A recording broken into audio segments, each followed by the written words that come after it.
Velkommen til. I har valgt et spændende emne. Vi skal jo snakke om alt det, som alle snakker om hele tiden. Hvor der bliver investeret store summer af penge. Hvor der er intriger og folk, der bliver fyret og genansat og hvad ved jeg. Og så skal vi prøve at se, om det er noget, der kan være relevant for os.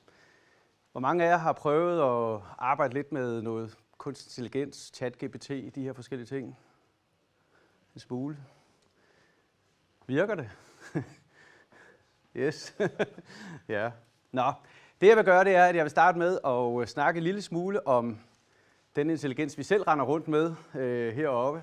Jeg læste engang i en Tore Nørretranders bog, at resten af kroppen er sådan set kun til for at bære rundt på den her. Så det her med at spise og have muskler og komme rundt og finde føde, det er sådan set for at holde den i gang.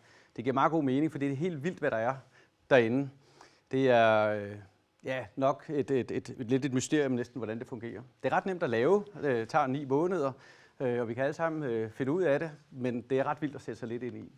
Så inden vi kaster os ned i, hvordan vi kan bruge det i vores branche og i vores software, så vil jeg prøve lige at snakke en lille smule omkring hjernen. Hjernen består af 2 systemer. Det er sådan helt tilbage fra Einstein, der faktisk snakkede om det. Det autonome system kalder man nogle gange system 1. Det er det system, som bare gør alting for os. Når nu jeg står her og snakker og klikker på den her og alt muligt andet, så er det noget, jeg gør meget, meget nemt og naturligt, fordi det er mit system 1, der kører det. Det har vi sådan til fælles med dyr også. De kan også bare en hel masse ting. System 1 er utrolig hurtigt. Det kan multitaske. Det kan faktisk lave flere ting på én gang. Det er meget automatiseret. Det sker af sig selv, og det er meget nemt. Men udfordringen med system 1, det fantastiske system 1, det er langsomt til at lære. Så hvis nu man spiller musik, eller golf, eller tennis, og gerne vil have lavet lidt om på sit golfsving, så tager det utrolig lang tid at lave om på det, man har fået lært. Det er lidt irriterende. Så har vi det andet system, det er det rationelle system. Det er det, vi bruger, når vi sidder her og lytter hele dagen, og går ud og gerne vil lære noget nyt. Det er super smart, at vi har sådan et. Det er lidt langsomt. Det kan kun arbejde med én ting ad gangen. Det ved vi, når vi ser tryllekunstnere eller er udsat for et tricktyveri. Det er, at vores hjerne kan kun fokusere på én ting ad gangen. Det er meget kontrolleret, og det er meget anstrengende at bruge. Vi bliver trætte, og det kan man jo tydeligt mærke, når man har siddet sådan i et par rum her. Så sidst på dagen, så er det ved at være slut. Så er der brugt op. Men vi kan hurtigt forstå noget nyt med det her system. Hvis vi kigger lidt relateret over på størrelser af det her. Det grønne felt, der er heroppe, arealet af det, hvis det repræsenterer størrelsen på system 1, så får I her størrelsen på system 2, den lille røde prik. Og et eller andet sted vidste vi godt, det var sådan. Vi er bare så fokuseret på alt det her, hvad vi kan og skal og så videre, at vi slet ikke tænker på det på den måde. Men der ligger rigtig, rigtig mange ressourcer i det her system 1 og så videre. Så hvis vi prøver at overføre det her til vores computere, så har vi i mange år arbejdet med computere. Hvilket man har set filmen med Alan Turing, ham englænderen, der arbejdede på at bryde tyskernes velkommen til Enigma-kodemaskine. Det er en rigtig spændende film. Og så næsten ved et held, på en eller anden måde, fik han jo faktisk opfundet en computer, der kunne programmeres. Og det kommer ud af den tankegang, det er meget matematiske, rationelle, hvor vi arbejder med det. Så der, hvor vi er i dag, og vores software osv., er ud fra den tankegang. Det nye, det her kunstig intelligens, eller det er faktisk ikke så nyt. Jeg har en kollega, der skrev Ph.D. om machine learning for over 20 år siden. Men det nye er i hvert fald, at det er noget, vi er begyndt at forholde os til. Det ligger over i den anden afdeling herovre. Det er der, hvor det er mere intuitiv tilgang til at arbejde med data. Hvor vi har lært en computer noget, eller rettere, den har selv lært sig noget. Og pludselig kan vi snakke med den og få svar. Og nogle af dem, der har arbejdet med det, når jeg spørger dem, om det virker, som jeg gjorde med jer, så der er nogen, der synes, det virker rigtig godt, og så er sådan, det var noget mærkeligt, noget der kom tilbage. Og jeg sammenligner det meget med, at man taler med et andet menneske, og så spørger man om et eller andet. Og der kan jo være 2 udfordringer. Den ene er, at det menneske, man spørger om et eller andet, ikke aner noget om det. Eller man har spurgt på en måde, så det blev misforstået spørgsmål osv. Og på samme måde skal man tænke på det her på et intuitivt system. Så det er en anden måde at tænke på, men en rigtig, rigtig spændende måde. Lad os lige tage et par dyk ned i det her igen. Det rationelle system. Nu kommer der noget på tavlen lige om lidt, og så er jeg meget spændt på, om I med det samme siger, hvad svaret er på det her. For det er vores rationelle system, der kan løse det. Og jeg er sikker på, at de fleste af jer tænker, hvis jeg lige får et øjeblik, så skal jeg nok komme igennem det, men det er ikke et intuitivt svar, der kommer ud. Og så kan vi lige prøve med det andet system. Hej. Det er autonome system. Heroppe der ser I jo en skærm med farvede prikker på. Der er hvide prikker, der er nogle blålige nogle osv. her. Andet er det jo ikke. Lige om lidt kommer der nogle flere farvede prikker på, og så læg mærke til, hvad der sker. Med det samme har jeg gerne fundet ud af, at det er et menneske, der står der. Det er et menneske, der er vred, eller i hvert fald i et udbrud af en art, og man har så lige lyst til at tage et skridt tilbage. Så hurtigt gik det for vores hjerne at analysere det her. Det er helt vildt. Det er simpelthen en anden tilgang. Så er der noget med at kigge på vores muligheder og begrænsninger i det her. Heroppe der er der 2 streger. Længden herfra og hertil, og her. Jeg har ikke en tommestok med, det er altså godt til byggeri. De er lige lange, de her 2 streger. Og jeg tror, I stoler på mig. Jeg har også siddet selv i PowerPoint og flyttet stregen over, bare for at være helt sikker. Men vores hjerne, vores rationelle del, den spænder lidt ben for os og tænker, det kan godt være det rigtigt, men det føles virkelig ikke rigtigt, det her. Det er vigtigt, at vi forstår de begrænsninger, vi har, når vi arbejder med de her systemer. Så jeg prøver en anden ting. Lille øvelse. Hvis man lukker sine øjne og siger, lige om lidt åbner øjnene, og så kigger sådan rundt i lokalet, og det eneste, jeg vil se, det er røde ting. Ting med rød farve på. Prøv lige at gøre det en gang.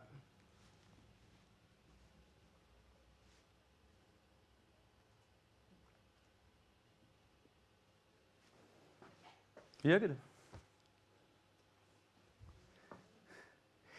Og man kan selvfølgelig prøve det med nogle forskellige ting. Det er ret vildt, hvor meget man egentlig kan programmere sig selv. Og når man så kigger rundt og har fået op i det røde ting, og man spørger, så du så den stol og der? Nej, det gjorde jeg faktisk ikke, fordi lige nu var det filtreret væk. Og det er egentlig det handler om, det er at arbejde med de her muligheder og begrænsninger på den måde. Det røde, det var for, at I skulle se ikke i logoet i øvrigt. Det var hele tricket det. Godt. Når man arbejder med intelligens, så arbejder man med et begreb, der hedder parametre, og det vil jeg ikke dykke ned i. Men lige nu, der har vores hjerne omkring 86 milliarder parametre, og der kommer ikke til at ske særlig meget de næste par 100 år, så stærkt går det ikke i vores udvikling jo. De her kunstig intelligens som ChatGPT har langt flere parametre allerede. Det er en form for puslespilsbrikker, hvor mange muligheder der er i at arbejde med de her input. Så det vil sige, at på den punkt har den overgået os. Vi er ikke der, hvor vi er i en intelligens, der sådan matcher os som mennesker. Der mangler heldigvis en del endnu. Men hvis vi kigger på computer, sådan en som der står her, den kan lave rigtig, rigtig mange beregninger på et sekund. Altså sådan helt ufattelig mange rent faktisk. Bare sådan en helt almindelig Lenovo-computer. Og grafen derovre, den viser simpelthen udviklingen i computerhastighed, altså beregningshastigheder. Det er Moores lov, og det kan man godt se, hvor det er på vej hen. Og det er jo det, der er interessant her, fordi når vi kombinerer det med den her træning og alle de her parametre, så er det bare, at det går rigtig stærkt, som det gør lige for tiden.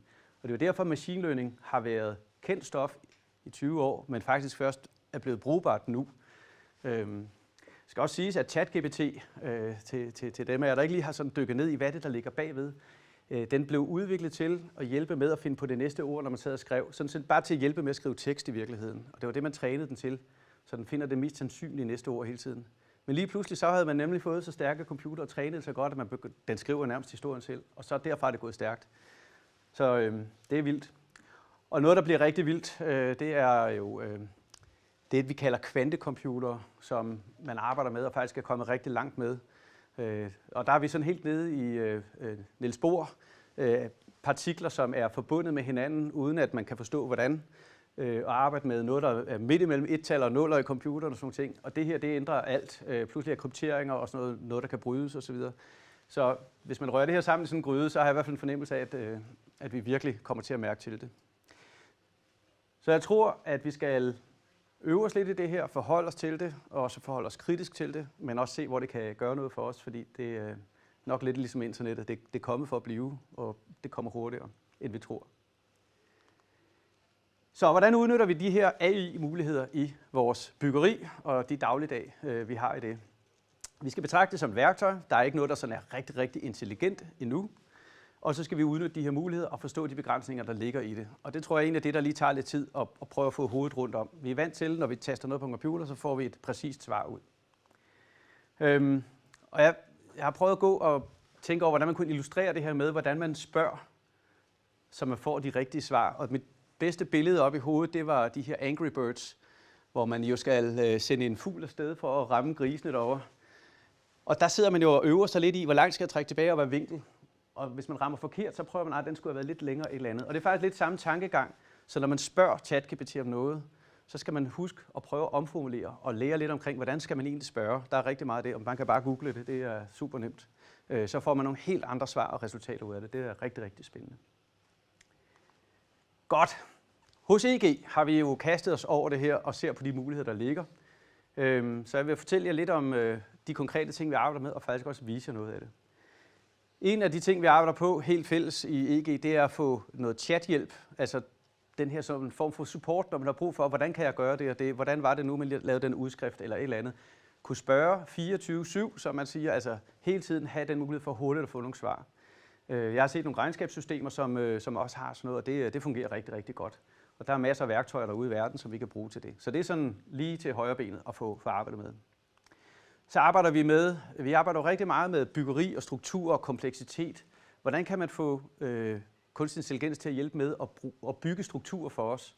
Det har vi rigtig meget brug for. Når man skal bare bygge en udestue, så er der rigtig, rigtig mange ting i det at holde styr på.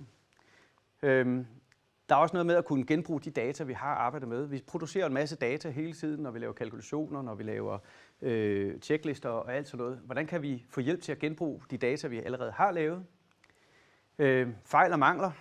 Kunne vi få AI til at hjælpe os med, sådan at lige at være den der sparringspartner ved siden af at sige, jeg sidder og laver det her. Kunne du lige prøve at løbe det igennem og pinpointe, hvor du synes, der er et eller andet galt? Det ville være helt fantastisk til vores branche. Links ud til vidensdatabaser. Der sker rigtig, rigtig meget hos specielt ChatGPT lige nu, hvor de stadigvæk er en kunstig intelligens, men har rigtig godt fat i internettet også nu. De er der brugt, og der har jeg nok set, der stod forneden. Jeg er trænet op til 2021, og der slutter min viden. Men det er de sådan set ændret på, ved nu kan den gå ud og tage fat i alle mulige rigtige data. Og så er der sådan noget hjælp til det her med at kommunikere med kunder, for eksempel. Nogle gange så har man lavet noget spændende og vil gerne kommunikere til en kunde. Måske har man ikke tid til det, måske synes man det er kedeligt, måske er man ikke god til det. Kan man få hjælp til nogle af de der ting? Det er nogle af de mere bløde ting også. Ja, og meget andet. Og så er det sådan, at jeg har 20 slides mere, som jeg håber, jeg ikke skal vise. Det er fordi, at det er min backup-plan. Jeg har faktisk tænkt mig at vise, hvordan vi arbejder med det her i vores software, og vise det live. Og det plejer at gå godt. Det gør det nok også i dag.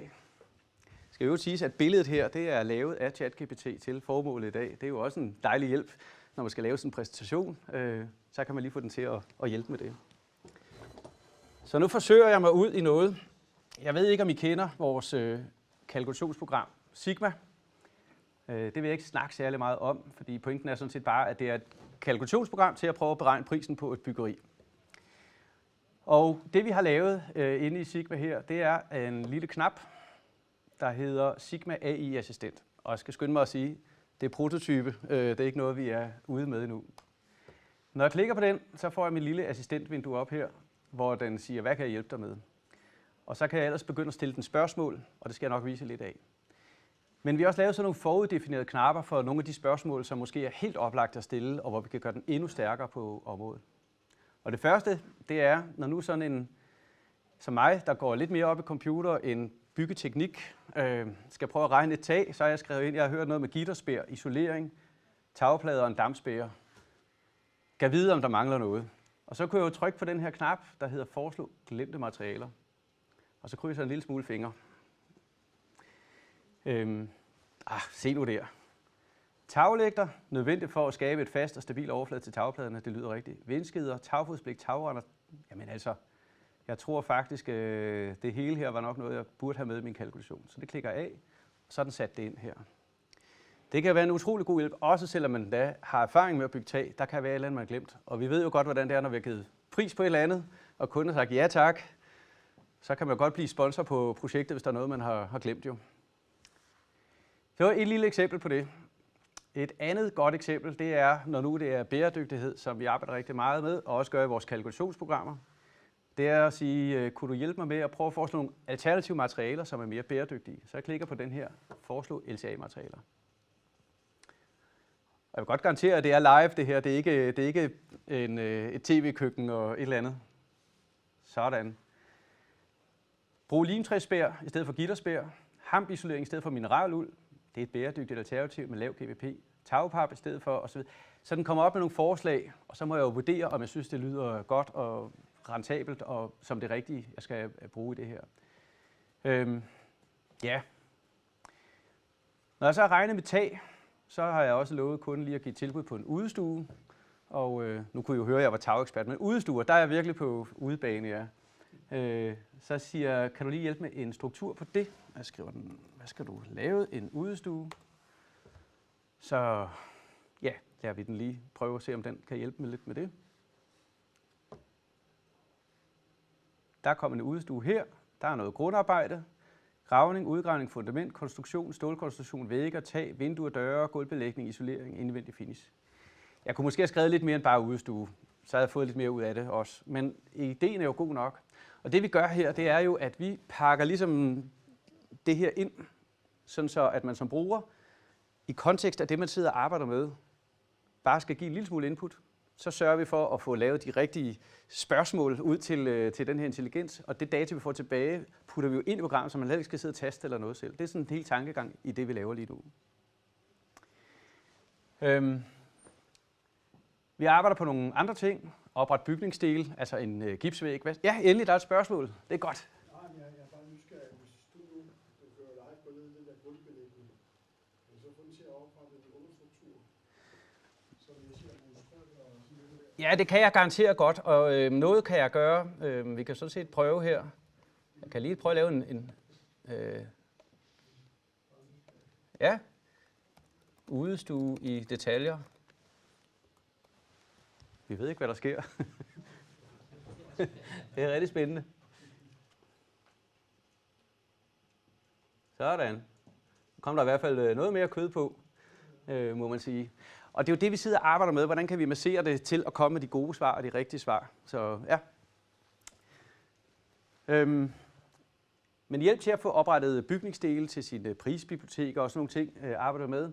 Og det vi også putter ind i det er at lave sådan nogle parametriske bygningsdele, hvor man kan sige, når du skal lave en tagkonstruktion, så må du godt spørge mig om højde, længde, bredde, taghældning, antal taghætter eller andet, og så skal du faktisk selv kunne konfigurere resten ud for det. Vi har nogle scripting-systemer, men de fleste mennesker, der bruger sådan noget her, de sidder ikke og tænker i scripting, men nu kan vi pludselig få en kunstig intelligens til at hjælpe med det. Tjek priser er også noget, vi arbejder på. Gå ud og validere, at de her priser bare nogenlunde inden for skiven, eller er der et eller andet, jeg har glemt, og jeg lige skal fokusere på. Og så snakker jeg om det her med et kundetilbud. Det vil jeg faktisk godt lige vise et lille eksempel på. Så hvis jeg nu prøver at åbne en kalkulation her. Det er en produktionshal, og der er et lille fint billede af den her. Sådan ser den ud. Der er regnet en pris på 5,3 millioner, og der er rigtig mange detaljer nede i det. Det er sådan en rigtig kalkulation med råhusarbejde, murarbejde, sømarbejde og alt, hvad der hører til. Jeg er færdig med kalkulationen og skal give et tilbud til min kunde. Så klikker jeg på kundetilbud her, og så beder den mig om et par stikord. Lige, hvad er det for et projekt? Hvad skal vi så lige bruge af input til at få beskrevet det? Så skriver jeg, at det er en hal til maskiner,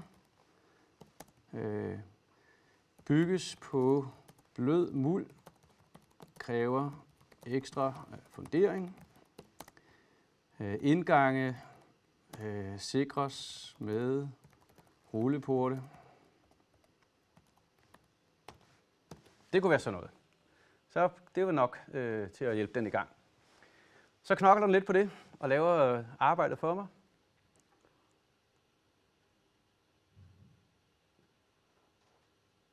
Jeg tror, det gik godt. Så det, den gør nu, det er, at den laver et Word-dokument og en PDF-fil. Jeg kan selvfølgelig gå ind i Word-dokumentet og rette det til, som jeg vil have det. Eller jeg kan bruge den PDF-fil, der kommer ud af det direkte her. Og så ser det sådan ud. Så er der rigtig fint produktionshal, billede af den. Der er endda her lidt, jeg kan lige zoome lidt ind, fra direktøren af det her virtuelle firma, der lige skriver lidt omkring vores virksomhed og så videre. Hvad er det for noget, der gør, at vi er en god tillidsfuld partner? Hvad er indholdet af det her tilbud, der kommer? Og så kommer der her beskrivelse af opgaven. Velkommen til vores spændende projekt, produktionshal. Vi står klar til at skabe en topmoderne produktionshal til dine maskiner, der vil imødekomme alle dine behov. Vores ekspertise dækker osv. stålkonstruktioner, altså. Og jeg har bedt den om at være så lige lidt sælgeragtig. Det kan I godt høre, det er frisk det her, men det er vi jo ikke altid lige gode til måske. Så det er jo godt, at der er en, der kan hjælpe os lidt på vej. Det her det er skabt bare ud fra den der lille bitte smule, jeg gav den, og konteksten af den kalkulation, som den kunne læse ned igennem. Vi har priserne her i forskellige dele. Forudsætning og forbehold. Udover standardforholdene skal der tages forbehold for ekstra fundering på den bløde muld, sikring indgang med rulleport, eventuelt ekstra krav til konstruktion og materialer til maskinerne. Det er jo også rart, at den lige hjælper med at tage de her forbehold og så videre, sådan så når vi går i gang med arbejdet, så er der fuldstændig styr på, hvem har ansvar for hvad og så videre. Jeg synes, der er rigtig mange spændende perspektiver i det her. Og det her med at kunne chatte direkte med den og skrive, hvad har jeg glemt, og man kan stille alle mulige andre spørgsmål, så vil I se nogle svar, som igen tager kontekst af det her. Vi arbejder meget på, at den kender til bygningsreglement, den kender til best practice inden for byggeri, alt det her. Arbejder vi med at sige, vi har ChatGPT som en hjerne, hvordan kan vi putte nogle ekstra lag på den? Det er det her, hvor man lærer den op og træner den i noget, sådan så man kan stille de spørgsmål. Fordi når man som bruger af sådan noget her sidder og regner, så er det ikke sikkert, at man er ekspert i det hele, og man har simpelthen brug for den her hjælp. Det vil også være interessant at tage tilbudsmateriale, sige, læs det lige igennem og se, om der er et eller andet her, som jeg skal være ekstra opmærksom på i det osv. Så mulighederne er nærmest uendelige. Og jeg tror, at med den start, vi har lavet her, når det kommer ud og bliver brugt, så kommer alle de gode idéer i virkeligheden tilbage til os og siger, kunne man lave noget, kunne man få den til osv. Og så er vi rigtig godt i gang. Det var lidt om vores hjerne. Lidt om kunstig intelligens, lidt omkring, hvordan man kan arbejde med det nede i vores software. Vi arbejder selvfølgelig også internt med det til intern produktion og alt muligt andet, men det er en helt anden historie. Det her, det er, hvordan vi ser det udadtil. Jer, der havde prøvet det lidt af, ændrede det noget på jeres tanker omkring det her? Eller? Der er en masse muligheder, ja. Ingen tvivl om det. Det er jo en GPT, der ikke er trænet. Ja, det er faktisk bare den, der er. Ja. Ja. Nogle spørgsmål, kommentarer, idéer? Nej, I er i gang med at gøre tilbudsberegnerne overflødige.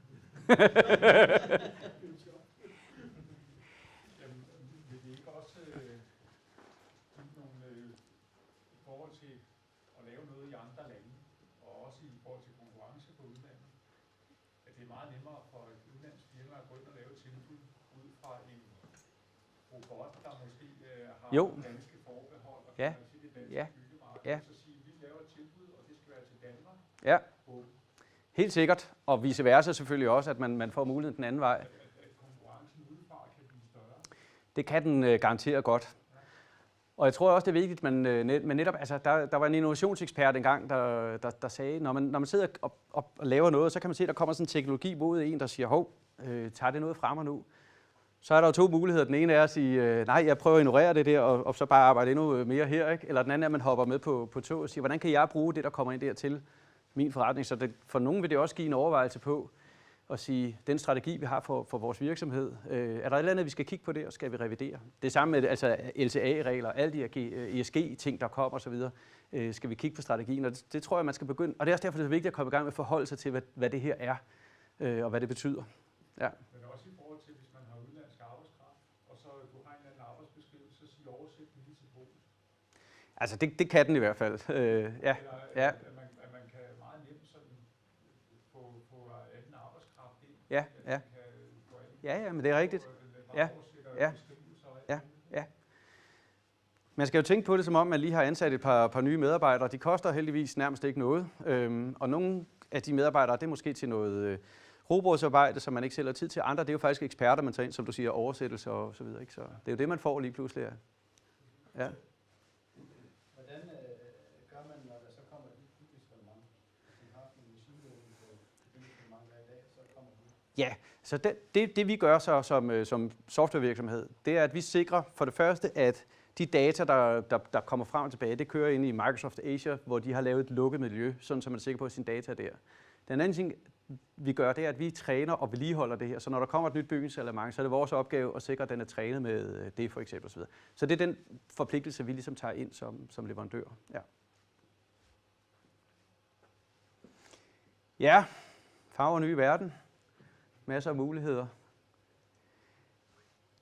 Tak fordi I ville høre lidt med om det. Fang mig eller nogle andre uden for os, hvis der dukker nogle flere spørgsmål op.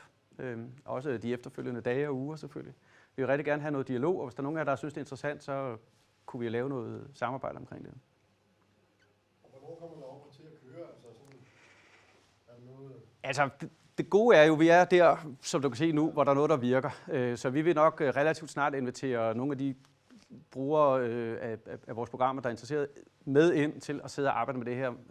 Sikkert med en kick-off-dag, hvor vi snakker om det, og så noget tid, hvor vi samler op sammen osv. Så sig til, hvis I er interesseret, så ja. Jeg tror ikke, vi behøver at lave meget mere, før vi kan få det der i gang, nemlig. Ja. Tusind tak.